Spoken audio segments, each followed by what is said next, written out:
Hello everyone. In this video, we are going to discuss a few topics from the chapter Basic Constituents of Matter.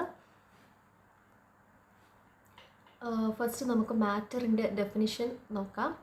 Matter is anything which occupies space and has mass and can be felt through one of our senses.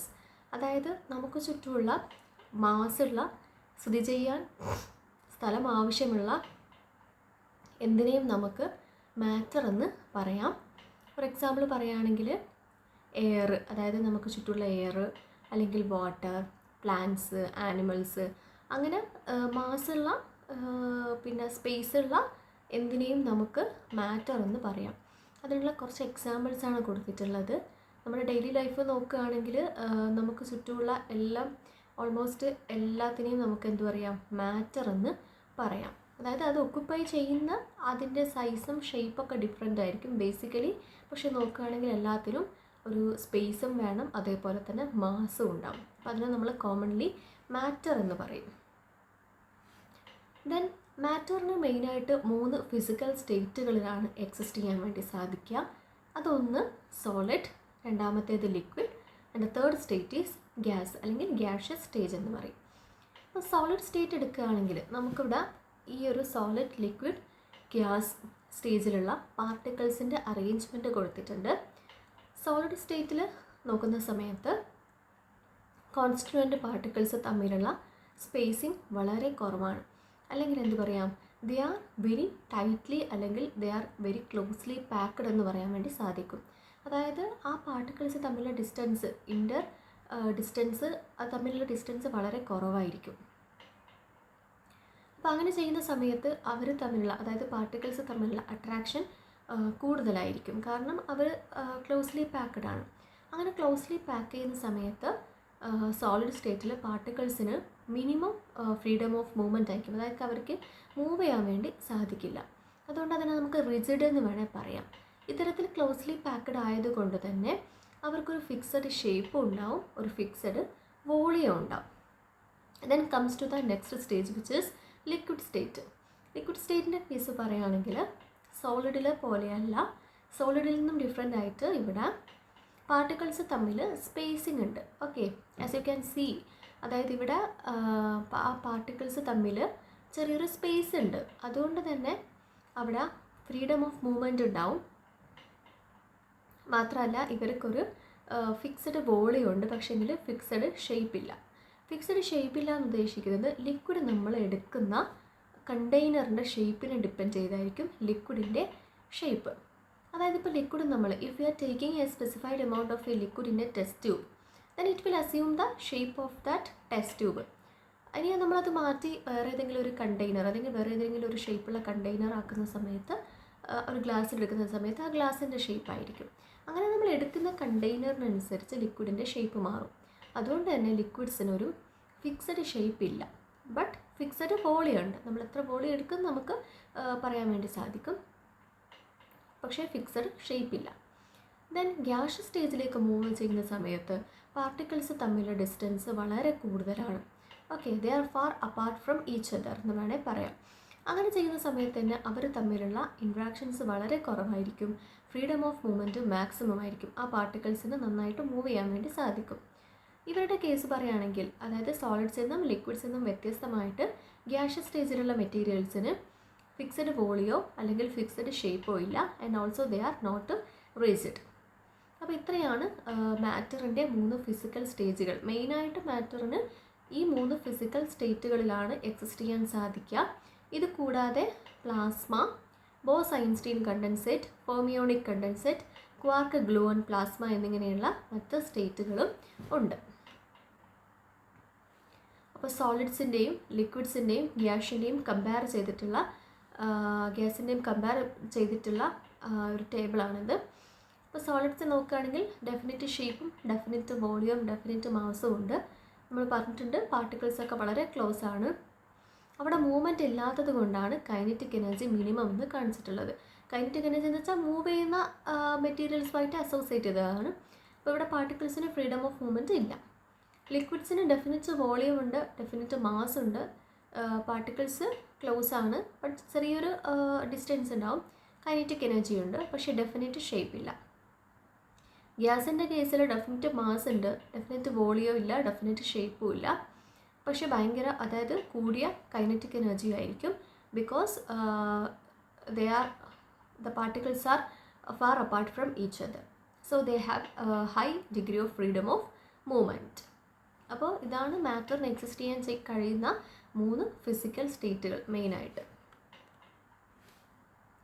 ഇന്ന് നമുക്ക് ഈ മാറ്ററിൻ്റെ ഒരു സ്റ്റേജിൽ നിന്ന് മറ്റൊരു സ്റ്റേജിലേക്ക് convert ചെയ്യാൻ വേണ്ടി സാധിക്കും. ഇപ്പോൾ ഫോർ എക്സാമ്പിൾ ഒരു സോളിഡ് മെറ്റീരിയൽ എടുത്തു, അല്ലെങ്കിൽ നമുക്ക് H2O അതായത് വാട്ടറും അതിൻ്റെ സോളിഡ് ഫോം ആയിട്ടുള്ള ഐസും അതിൻ്റെ ഗ്യാഷ്യസ് ഫോം ആയിട്ടുള്ള വാട്ടർ വേപ്പർ, ലിക്വിഡ് സ്റ്റേജിലുള്ള ലിക്വിഡ് വാട്ടർ, ഇത് 3 കൺസിഡർ ചെയ്യുകയാണെങ്കിൽ ഇതിൻ്റെ ഒരു കൺവേർഷൻ നമുക്ക് പറയാൻ വേണ്ടി സാധിക്കും. അതായത് സോളിഡ് എന്ന് ഉദ്ദേശിക്കുന്നത് ഇവിടെ ഐസ് എടുത്ത് മെൽറ്റ് ചെയ്ത് കഴിഞ്ഞാൽ നമുക്ക് ലിക്വിഡ് കിട്ടും. ആ ലിക്വിഡിന് ഇവാപ്പറേഷൻ നടത്തി കഴിഞ്ഞാൽ ലിക്വിഡ് വേപ്പർ കിട്ടും. അതേപോലെ ആ ലിക്വിഡ് വേപ്പറിനെ കണ്ടൻസ് ചെയ്താൽ നമുക്ക് ലിക്വിഡും, ഈ ലിക്വിഡിനെ ഫ്രീസ് ചെയ്ത് കഴിഞ്ഞാൽ നമുക്ക് സോളിഡ് ആയിട്ടുള്ള ഐസും കിട്ടും. അതേപോലെ ഈ സോളിഡ് സ്റ്റേറ്റിലുള്ള മെറ്റീരിയൽസിനെ നമുക്ക് ഡയറക്റ്റ് ആയിട്ട് ഗ്യാഷ്യസ് സ്റ്റേജിലേക്ക് മാറ്റാൻ വേണ്ടി പറ്റും. ആ പ്രോസസ്സിൻ്റെ പേരാണ് സബ്ലിമേഷൻ എന്ന് പറയുന്നത്. അപ്പോൾ ഈ ഒരു സൈക്കിൾ സൂചിപ്പിക്കുന്നത് ഈ ഫിസിക്കൽ സ്റ്റേറ്റുകൾ തമ്മിലുള്ള കൺവേർഷനെയാണ്. ആ കൺവേർഷൻ നടക്കണമെങ്കിൽ നമ്മൾ ആ സിസ്റ്റത്തിൻ്റെ ടെമ്പറേച്ചറിലും പ്രഷറിലുമാണ് ചേഞ്ച് വരുത്തേണ്ടത്. ദെൻ മാറ്ററിൻ്റെ കെമിക്കൽ കമ്പോസിഷനെ ബേസ് ചെയ്തിട്ടുണ്ട് നമുക്ക് ഒരു കെമിക്കൽ ക്ലാസിഫിക്കേഷനും പോസിബിളാണ്. അതായത് മാറ്ററിനെ മെയിനായിട്ട് നമുക്ക് പ്യുവർ സബ്സ്റ്റൻസ് എന്നും മിക്സ്ചേഴ്സ് എന്നും ക്ലാസിഫൈ ചെയ്യാം. പ്യുവർ സബ്സ്റ്റൻസ് എന്ന് പറയുമ്പോൾ ആ പേര് ഇൻഡിക്കേറ്റ് ചെയ്യുന്നത് പോലെ തന്നെ അതിൽ ഒരു ടൈപ്പ് പാർട്ടിക്കിൾ മാത്രമേ ഉണ്ടാവും. It consist of single type of particle, 1 kind of particles മാത്രമേ അതിലുണ്ടാവും. അതിനെ തന്നെ വീണ്ടും എലമെൻറ്റ്സ് ആൻഡ് കോമ്പൗണ്ട്സ് ആക്കി തിരിച്ചിട്ടുണ്ട്.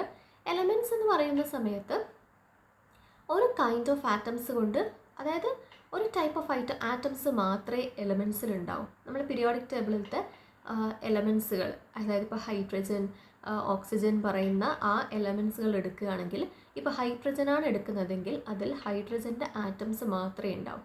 ഞാൻ ഓക്സിജനാണ് എടുക്കുന്നതെങ്കിൽ അതിൽ ഓക്സിജൻ്റെ ആറ്റംസ് മാത്രമേ ഉണ്ടാവും. അപ്പോൾ അത്തരത്തിലൊരു സിംഗിൾ കൈൻഡ് ഓഫ് ആറ്റംസ് കൊണ്ടുണ്ടാക്കുന്നതാണ് എലമെൻറ്റ്സ് എന്ന് പറയുന്നത്. ദെൻ കോമ്പൗണ്ടിലേക്ക് വരികയാണെങ്കിൽ എലമെൻറ്റ്സുകൾ കമ്പൈൻ ചെയ്തിട്ട്, അതായത് ഡിഫറെൻറ്റ് റേഷ്യോസിൽ എലമെൻറ്റ്സുകൾ കമ്പൈൻ ചെയ്യുന്ന സമയത്താണ് കോമ്പൗണ്ട് ഫോം ചെയ്യുന്നത്. ഒരു എക്സാമ്പിൾ പറയുകയാണെങ്കിൽ H2O, അതായത് ഹൈഡ്രജനും ഓക്സിജനും 2 ഡിഫറെൻറ്റ് എലമെൻറ്റ്സ് ആണ്. അത് കമ്പൈൻ ചെയ്തിട്ടാണ് വാട്ടർ എന്ന് പറയുന്ന കോമ്പൗണ്ട് ഫോം ചെയ്യുന്നത്. അതേപോലെ അമോണിയ, നൈട്രജൻ, ഹൈഡ്രജൻ എന്ന് പറയുന്ന 2 ഡിഫറെൻറ്റ് എലമെൻറ്റ്സ് കമ്പൈൻ ചെയ്യുന്ന സമയത്താണ് അമോണിയ എന്ന് പറഞ്ഞിട്ടുള്ള കോമ്പൗണ്ട് ഫോം ചെയ്യുന്നത്. സോ പ്യുവർ സബ്സ്റ്റൻസിനെ വീണ്ടും എലമെൻറ്റ്സ് ആൻഡ് കോമ്പൗണ്ട്സ് ആയിട്ട് ക്ലാസിഫൈ ചെയ്തിട്ടുണ്ട്. ദെൻ മിക്സ്ചേഴ്സ് എന്ന് പറയുമ്പോൾ 2 or more പ്യുവർ സബ്സ്റ്റൻസുകൾ കമ്പൈൻ ചെയ്തിട്ട് ഫോം ചെയ്യുന്നതാണ് മിക്സ്ചേഴ്സ്. മിക്സ്ചറിനെ വീണ്ടും 2ആയിട്ട് ക്ലാസിഫൈ ചെയ്തിട്ടുണ്ട്, homogeneous mixture and heterogeneous mixture. Homogeneous മിക്സ്ചറിന് ഒരു എക്സാമ്പിൾ പറയുകയാണെങ്കിൽ എയർ. അതിൻ്റെ ഒരു പ്രത്യേകത എന്ന് പറയുന്നത്, അതായത് അവിടെ കമ്പോസിഷൻ യൂണിഫോം ആയിരിക്കും, അതായത് പാർട്ടിക്കിൾസിൻ്റെ ഡിസ്ട്രിബ്യൂഷൻ യൂണിഫോം ആയിരിക്കും. എല്ലാ സ്ഥലത്തും ഒരേ രീതിയിലാണ് പാർട്ടിക്കിൾസ് ഡിസ്ട്രിബ്യൂട്ട് ചെയ്തിട്ടുള്ളത്. ഹെട്രോജനസ് എന്ന് പറയുന്ന സമയത്ത് പാർട്ടിക്കിൾസിൻ്റെ ഡിസ്ട്രിബ്യൂഷൻ യൂണിഫോം അല്ല. നമ്മളിപ്പോൾ എക്സാമ്പിൾ പറയുകയാണെങ്കിൽ സാൻഡും വാട്ടറും ഉള്ള ഒരു മിക്സ്ചർ ഹെട്രോജനസ് ആയിരിക്കും. അപ്പോൾ എലമെൻറ്റ്സിൻ്റെ ഒരു ഡെഫിനിഷൻ ഇവിടെ കൊടുത്തിട്ടുണ്ട്. An element is a pure substance which can neither be decomposed into or built from similar substances by any physical or chemical method. അപ്പോൾ എലമെൻറ്റ്സിൻ്റെ ഒരു സ്പെഷ്യാലിറ്റി അതാണ്, അതിനെ വീണ്ടും നമുക്ക് ഡിവൈഡ് ചെയ്യാൻ വേണ്ടി സാധിക്കില്ല. അപ്പോൾ നേരത്തെ പറഞ്ഞതുപോലെ പീരിയോഡിക് ടേബിളിൽ 118 എലമെൻറ്റ്സ്, അതിൽ 92 നാച്ചുറലി ഒക്കറിങ് ആണ്. ദെൻ മിക്സ്ചറിൻ്റെ ഹെട്രോജനസ് ആൻഡ് ഹോമോജനസ് മിക്സ്ചേഴ്സിൻ്റെ ഒരു ഡയഗ്രാണ് കൊടുത്തിട്ടുള്ളത്. ഇത് ഹോമോജനസ് നോക്കിയാൽ തന്നെ മനസ്സിലാവും, പാർട്ടിക്കിൾസ് ഒക്കെ അതിൻ്റെ ഡിസ്ട്രിബ്യൂഷൻ യൂണിഫോം ആണ്. But in the case of heterogeneous ആ ഡിസ്ട്രിബ്യൂഷൻ യൂണിഫോം അല്ല. അത് നമുക്ക് ആ ഡയഗ്രാമാറ്റിക് റെപ്രസെൻറ്റേഷൻ നോക്കിയാൽ തന്നെ വളരെ വ്യക്തമാവും.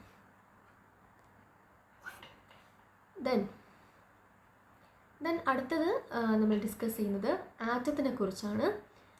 ആറ്റം എന്ന് പറയുന്ന സമയത്ത് നമുക്കറിയാം ഒരു എലമെൻ്റ് എടുക്കുകയാണെങ്കിൽ അതിൻ്റെ എല്ലാ ക്യാരക്ടറിസ്റ്റിക്സും കാണിക്കുന്ന സ്മോളസ്റ്റ് പാർട്ടിക്കിൾ, അതായത് ഒരു എലമെൻറ്റിൻ്റെ എല്ലാ ക്യാരക്ടറിസ്റ്റിക്സും ഉള്ള ഏറ്റവും ചെറിയൊരു പാർട്ടിക്കിളിനെയാണ് നമ്മൾ ആറ്റം എന്ന് പറയുന്നത്. ഓക്കെ, ദെൻ മോളിക്യൂൾ എന്ന് പറയുമ്പോൾ they are the smallest particle that can exist independently. അപ്പോൾ ആറ്റംസിന് എക്സാമ്പിൾ പറയുകയാണെങ്കിൽ ഇപ്പോൾ നമ്മൾ ഹൈഡ്രജൻ ആറ്റം അല്ലെങ്കിൽ ഓക്സിജൻ ആറ്റം എന്നൊക്കെ പറയും.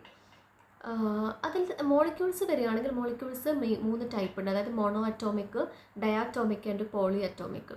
മോണോ അറ്റോമിക് എന്ന് പറയുമ്പം ഒരു സിംഗിൾ ആറ്റം, അതായത് ഓൺലി 1 ആറ്റം മാത്രമുള്ള ഒരു ആറ്റം മാത്രമുള്ള മോളിക്യൂൾസിന് നമ്മൾ മോണോ അറ്റോമിക് എന്ന് പറയും. 2 ആറ്റംസ് ഉണ്ടെങ്കിൽ അതിന് ഡൈ അറ്റോമിക് എന്ന് പറയും. 2ൽ കൂടുതൽ ആറ്റംസ് ഉണ്ടെങ്കിൽ അതിന് പോളി അറ്റോമിക് എന്നും പറയും. മോണോ അറ്റോമിക് മോളിക്യൂളിൻ്റെ ഒരു എക്സാമ്പിളാണ് ഹീലിയം എന്ന് പറയുന്നത്. രണ്ടാമത്തെ ഡയറ്റോമിക് പറയുകയാണെങ്കിൽ ഒരുപാട്, അതായത് നമുക്ക് ഫെമിലിയർ ആയിട്ടുള്ള ഒരുപാട് എക്സാമ്പിൾസ് ഉണ്ട്. H2, O2 അങ്ങനത്തെ വരുന്ന മോളിക്യൂൾസ്. ദെൻ പോളി അറ്റോമിക് എന്ന് പറയുമ്പോൾ ഓസോൺ എന്ന് പറയുന്ന സമയത്ത് അതിൽ 3 ഓക്സിജൻ ആറ്റം ഉണ്ട്, O3. ദെൻ സൾഫർ, അതായത് S8 സൾഫർ ആറ്റംസ് കമ്പൈൻ ചെയ്തിട്ടാണ് ആ ഒരു പോളി അറ്റോമിക് മോളിക്യൂൾ ഫോം ചെയ്യുന്നത്. അപ്പോൾ ഇവിടെ കൊടുത്തിട്ടുണ്ട് ഹീലിയം നമുക്ക് നോക്കിയാൽ മനസ്സിലാവും. ഹീലിയം അതൊരു single atom, it is monoatomic. 2 hydrogen atom combine ചെയ്തിട്ട് H2 എന്ന് കാണാം, ഡൈ അറ്റോമിക് ആണത്. അതേപോലെ ഓക്സിജൻ, 2 ഓക്സിജൻ ആറ്റം കമ്പൈൻ ചെയ്ത് ഫോം ചെയ്യുന്ന ഡൈ അറ്റോമിക് ഓക്സിജൻ. അതേപോലെ Cl2 ക്ലോറിൻ. ദെൻ നമ്മൾ ഡിസ്കസ് ചെയ്ത ഓസോണിൽ 3 ഓക്സിജൻ ആറ്റംസ് ഉണ്ട്. ദെൻ സൾഫർ പറയുകയാണെങ്കിൽ അതിൽ 8 സൾഫർ ആറ്റംസ് ഉണ്ട്. So it is a polyatomic molecule. Then കുറച്ച് മോളിക്യൂൾസിൻ്റെ ഫിഗേഴ്സ് കൊടുത്തിട്ടുണ്ട്. ഒന്നാമത്തത് കാർബൺ ഡൈ ഓക്സൈഡ്. നമ്മൾ പറഞ്ഞിട്ടുണ്ട് മോളിക്യൂൾസ് ഫോം ചെയ്യുന്നത് ആറ്റംസ് കമ്പൈൻ ചെയ്തിട്ടാണ്. അപ്പോൾ ഇവിടെ കാർബൺ ഡൈ ഓക്സൈഡ് കൊടുത്തിട്ടുണ്ട്, വാട്ടർ കൊടുത്തിട്ടുണ്ട്, അമോണിയ, മീഥെയിൻ ഒക്കെ കൊടുത്തിട്ടുണ്ട്. അപ്പോൾ ഇതിൽ വാട്ടർ നമുക്കറിയാം ഹൈഡ്രജൻ, ഓക്സിജൻ എന്ന് പറയുന്ന എലമെൻറ്റ്സ് കമ്പൈൻ ചെയ്തിട്ടാണ്. അമോണിയ ഫോം ചെയ്യുന്നത് നൈട്രജൻ, ഒരു നൈട്രജൻ ആറ്റം 3 ഹൈഡ്രജൻ, NH3 ആണ് അമോണിയയുടെ ഫോർമുല. അപ്പോൾ അതായത് ഒരു nitrogen atom 3 hydrogen atom. Then methane CH4, ഒരു കാർബൺ ആറ്റം ഉണ്ട്, remaining hydrogen atoms. Then CO2 എന്ന് പറയുമ്പോൾ കാർബൺ ഡൈ ഓക്സൈഡ്, ഒരു കാർബൺ ആറ്റവും 2 ഓക്സിജൻ ആറ്റവും ഉണ്ട്. അപ്പോൾ ഇതൊക്കെ മോളിക്യൂൾസ് ആണ്, അതായത് ഡിഫറെൻറ്റ് എലമെൻറ്റ്സുകൾ കമ്പൈൻ ചെയ്തിട്ട് ഫോം ചെയ്യുന്ന കോമ്പൗണ്ട്സുകളാണ് ഇത്. ഈ ഒരു വീഡിയോയിൽ നമ്മൾ ഡിസ്കസ് ചെയ്തത് മാറ്റർ എന്താണെന്നും അതിൻ്റെ ഡെഫിനിഷനും അതിൻ്റെ എക്സാമ്പിളും അതിൻ്റെ ഫിസിക്കൽ ആൻഡ് കെമിക്കൽ ക്ലാസിഫിക്കേഷനുമാണ്. ദെൻ ആറ്റംസിനെയും മോളിക്യൂൾസിനെയും കുറിച്ച് ഡിസ്കസ് ചെയ്തു. അപ്പോൾ എല്ലാവർക്കും ക്ലിയറായി എന്ന് വിശ്വസിക്കുന്നു. Thank you.